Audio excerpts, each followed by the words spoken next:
Yes, I am Willie Man, and I have been giving pleasure, love and ecstasy for over 30 years to all mankind.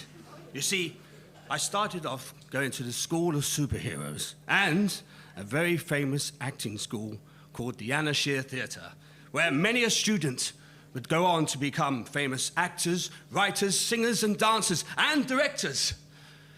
And I became Willie Man. Well, somebody had to be, you see, and well, I'm an injured Willie Man right now, and I've hurt myself, and I'm out of work. So I had to go and apply for PIP, Personal Independent Payments. I had to do this work capability assessment. So I went to the interview, sat down, she went, "What's your name?" And I went, I goes, "I'm Willie Man." "Don't you recognise me?" She looked at me like that. "I've never heard of you." All right, so she goes, "So you want to claim PIP, do you?" And I went, "Well, yeah, I just want a little bit of assistance and help, you see, while I'm having an operation on my arm, on my leg and on my Cumberland sausage." And she goes, "Well," and I goes, "Listen, I've got a doctor's note, been signed off sick and everything, you know?" She goes, "We don't believe doctors anymore." "What do you mean you don't believe doctors?" No, we've got a new formula now set out by the government. Right? And it says here on the letter, it says what we do for people with disabilities is we throw you in the river. Throw them in the river? And I went, "Yes, we throw you in the river. Yeah, and if you can swim, you can work." "And what do you mean? Look, swim if I can work?" "And yes, also, if you can swim, it means you're a witch." "A witch?" "Yes, and it says here, if you're a witch, you can work for the government putting spells on immigrants." "Well, hang on a minute." I goes, "What if I don't want to do that? What if I can't swim? And well, you know, I've done my arm, done my leg, and I've done my sausage, and I should swim it around in the water like that, like a propeller."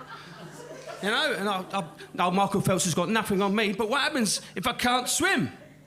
It says here, you die. And it's one less we need to worry about. Hang on a minute. So when she goes, "Well, at least you know you're not a witch." I said, "Yeah, well, it's not too long till we throw this government in the river, eh?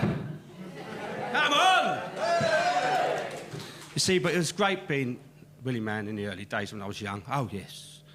I had all the women, yeah, and all the men, and all non-binaries.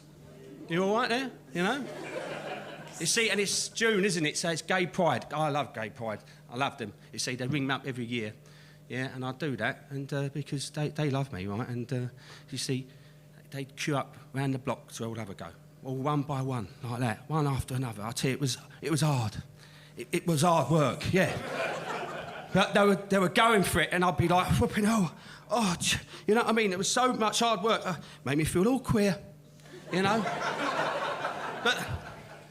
But now I'm grey and old and beer Billy. I'm afraid that being Willie Man is now a depressing thing, and everyone's given up on me. So, yeah. And so I had to go for therapy. So I went therapy. It was group therapy, yeah? And that's where I bumped into an invisible man. "Is that you, Invisible? I told you to sit down, right?" He follows me about. He's my mate, you see. "Look, go over there, yeah? I've had enough accidents already as it is." So I went to the therapy and I said to Invisible Man, "So what are you doing there?" And he said, "Well, I'm depressed." And I go, "So am I. I've done my sausage in, haven't I? You know?" And then the therapist looked at me and said, "Who are you talking to?" I said, "I'm talking to the Invisible Man, aren't I? You know what I mean?" And she gave me this look that I'll always remember, and it just looked and said, "I've got my work cut out with this one."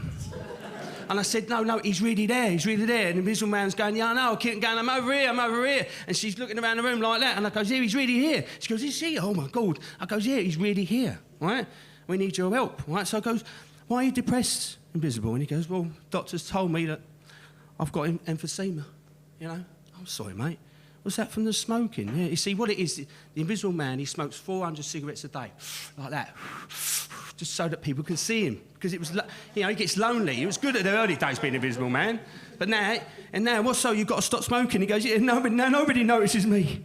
And I goes, "I'm sorry, mate. Look, stick with me, yeah, and we'll work together." He does the lights and everything for me, yeah?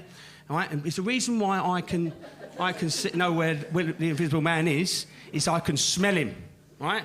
Yeah? Because he smells like a cat. Yeah, he does. He smells like a cat, he does. Yeah? Because you know that cat smell when the cat's done a big shit in a cat tray? He smells like that, right? Because the main power that Willy Man has is he can smell pussy from miles away. Pussy cats! What are you thinking about? Give him a nudge. Stop thinking about them, you know? So, but don't worry, ladies, about the Invisible Man, because he does like looking down your tops and everything, but you know where he is now, because he's got emphysema. You can hear him behind you going... You know? I've been Kenny O'Connor. You've been a lovely audience. Have a fucking lovely day. Thank you.